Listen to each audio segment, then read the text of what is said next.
Hello students, welcome to Prayagraj one day classes. I hope आप सभी बहुत अच्छे होंगे।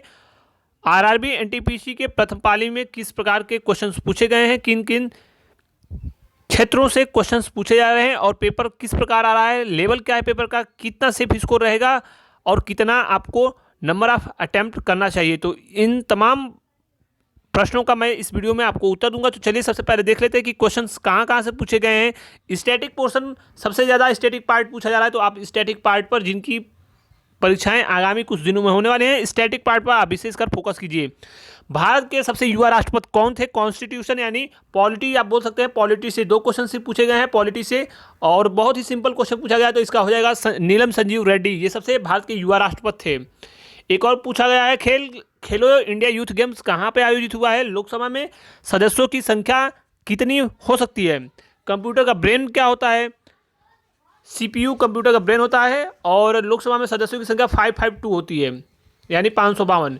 एक और महत्वपूर्ण क्वेश्चन पूछा गया कंप्यूटर से। देखिए, दो क्वेश्चन कंप्यूटर से पूछे जा रहे हैं। यूआरएल की फुल फॉर्म पूछी गई है, यूनिफॉर्म रिसोर्स लोकेटर। इसका यह फुल फॉर्म होता है यूनिफॉर्म रिसोर्स लोकेटर। यानी कंप्यूटर में दो क्वेश्चन पूछे जा रहे हैं। आपका आइसोलेटेड कैटेगरी में भी यूआरएल की फुल फॉर्म पूछी जा चुकी है। फिर पूछा गया जोजिला दर्रा किन दो प्रमुख क्षेत्रों को जोड़ता है? तो ये भी क्वेश्चन पूछा गया है। जोजिला दर्रा आपका जम्मू एंड कश्मीर में स्थित है। एक और महत्वपूर्ण क्वेश्चन है, जो कुडनकुलम पावर प्लांट कहाँ पे है? तो ये आपका कहाँ पे स्थित है, ये पूछा गया है। सुकन्या समृद्धि योजना के बारे में क्वेश्चन पूछा गया था कि इसमें क्या क्या लाभ मिलता है, तो इस पर आपको योजनाओं पर भी विशेष फोकस करनी पड़ेगी। इसके अलावा जो आपके क्वेश्चंस पावर प्लांट से जुड़े हुए हैं, इन पर भी, चाहे जो आपका थर्मल पावर प्लांट हो या फिर न्यूक्लियर पावर प्लांट, इन तमाम महत्वपूर्ण जो पावर प्लांट्स हैं उन पर आपको विशेषकर फोकस करना होगा, और आप इन पर आप अपनी तैयारी अच्छे से कीजिए। यूएन का स्थायी सदस्य, यानी यूएन में 5 स्थायी सदस्य हैं, तो इसमें पूछा था कौन सा स्थायी सदस्य नहीं है? यानी अमेरिका, चाइना, रशिया, ब्रिटेन और फ्रांस, ये आपके स्थायी सदस्य हैं। स्थायी सदस्यों की संख्या 5 है। तो ये कुछ महत्वपूर्ण प्रश्न पूछे गए हैं। आइए जानते हैं कि और कौन कौन सा महत्वपूर्ण प्रश्न पूछा गया है। एक महत्वपूर्ण पुस्तक पूछी गई है, राजत तरंगिणी के लेखक कौन है? कल्हड़ होते हैं इसके लेखक, कल्हड़। और गोबी का मरुस्थल कहाँ पे है? तो ये अफ्रीका में है। कुछ और महत्वपूर्ण प्रश्न के बारे में जान लेते हैं। सबरीमाला मंदिर के बारे में पूछा गया है, किस राज्य में स्थित है? तो केरला में स्थित है। पर्यावरण दिवस का थीम पूछा गया है, 2020 पर्यावरण दिवस की थीम क्या है? बायोडाइवर्सिटी से संबंधित था।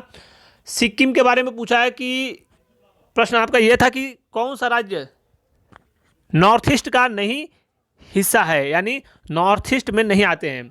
तो सिक्किम इसका जो राइट आंसर होगा सिक्किम होगा। खालसा पंथ की स्थापना के बारे में पूछा है। पर्यावरण एक्ट कब पारित हुआ? यह भी क्वेश्चन आपका पूछा गया था। एक और महत्वपूर्ण प्रश्न आया था आपका कि डीआरडीओ ने हाल ही में कौन सी मिसाइल का परीक्षण किया है सफलतापूर्वक? ट्यूबरक्लोसिस क्या है? तो ये एक जीवाणु से होने वाली बीमारी है। ये कुछ महत्वपूर्ण प्रश्न पूछे गए थे। रीजनिंग की बात करें तो रीजनिंग में 4 से 5 क्वेश्चन आपका सीटिंग अरेंजमेंट से पूछे जा रहे हैं, यानी पजल से संबंधित क्वेश्चन, कुछ स्ट्रेट लाइन में और एक सर्कल बनाकर आपको। इसके अलावा कैलेंडर, क्लॉक, इनसे कोई भी प्रश्न नहीं पूछा जा रहा है। तो रीजनिंग में बात करें गुड अटेम्प्ट की, तो अगर आप 25 के राउंड अटेम्प्ट कर रहे हैं तो ये गुड अटेम्प्ट माना जाएगा। और जीएस में आप बड़े आराम से 25 से 30 क्वेश्चन कर सकते हैं। स्टैटिक पार्ट पर आने वाले दिनों में आप फोकस करिए। जिनका भी एग्जाम आज से एक सप्ताह बाद है, तो विशेषकर उनको स्टैटिक पार्ट पढ़ना चाहिए। और 2019 और 20 का करंट अफेयर आप अवश्य तैयार करिए, क्योंकि ये प्रश्न आपके आने वाले दिनों में और भी पूछे जाएंगे। मैथमेटिक्स में बात करें तो मैथमेटिक्स में CISI से 2 प्रश्न आया था। इसके अलावा मेंसुरेशन से, 2D 3D से आपके 3 क्वेश्चन पूछे गए हैं। इसके अलावा परसेंटेज से सिर्फ और सिर्फ एक ही क्वेश्चन पूछा गया है। ट्रिग्नोमेट्री से 3 क्वेश्चन आ रहे हैं। बोट एंड स्ट्रीम से कोई क्वेश्चन नहीं आया था। ट्रेन से क्वेश्चन आया था। प्रॉफिट एंड लॉस से 2 क्वेश्चन, ट्रेन से 1 क्वेश्चन। तो कुल बात की जाए मैथमेटिक्स में, तो आप मैथमेटिक्स में नियर अबाउट आप 25 क्वेश्चन कर सकते हैं। टोटल नंबर ऑफ अटेम्प्ट की बात करें, जो गुड अटेम्प्ट हो सकता है, गुड अटेम्प्ट की बात करें तो अगर आपने 75 to 80 क्वेश्चन किया है विद एक्यूरेसी, तो आपने बहुत ही अच्छा आपने क्वेश्चंस अटेम्प्ट किए हैं। तो आने वाले दिनों में आपको 3 महत्वपूर्ण चीज़ों पर फोकस करना चाहिए, विशेषकर मेंसुरेशन, SICI, आप मैथमेटिक्स में इन पे फोकस कीजिए और ट्रिग्नोमेट्री पे। इसके अलावा सीटिंग अरेंजमेंट, इसके अलावा डायग्राम, जो आपके नंबर ऑफ ट्रायंगल निकालने के लिए आते हैं, स्क्वायर्स निकालने के लिए आते हैं, इस पर फोकस आप कर सकते हैं। और फिगर काउंटिंग के क्वेश्चन को ज़्यादा से ज़्यादा कीजिए, क्योंकि फिगर काउंटिंग के जो क्वेश्चन हैं वो काफ़ी डिफिकल्ट पूछे जा रहे हैं, टाइम टेकिंग क्वेश्चन है, तो आप इन पर ज़्यादा से ज़्यादा प्रैक्टिस कर सकते हैं। और जीएस की बात करें तो स्टैटिक पार्ट आपका बहुत ही ज़बरदस्त तैयार होना चाहिए। Static part, invention, biology, science पे इतना फोकस करने की आवश्यकता नहीं है। कंप्यूटर पर आप अवश्य अपना कार्य कर सकते हैं। कंप्यूटर से 2 से 3 क्वेश्चन पूछे जा रहे हैं, लगातार प्रत्येक शिफ्ट में पूछे जा रहे हैं।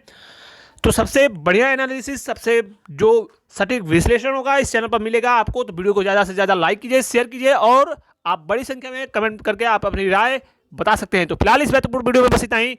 मिलते हैं फिर अगले शिफ्ट के क्वेश्चनों के साथ। इस वीडियो में बस इतना ही। Thanks for watching this video. जय हिंद।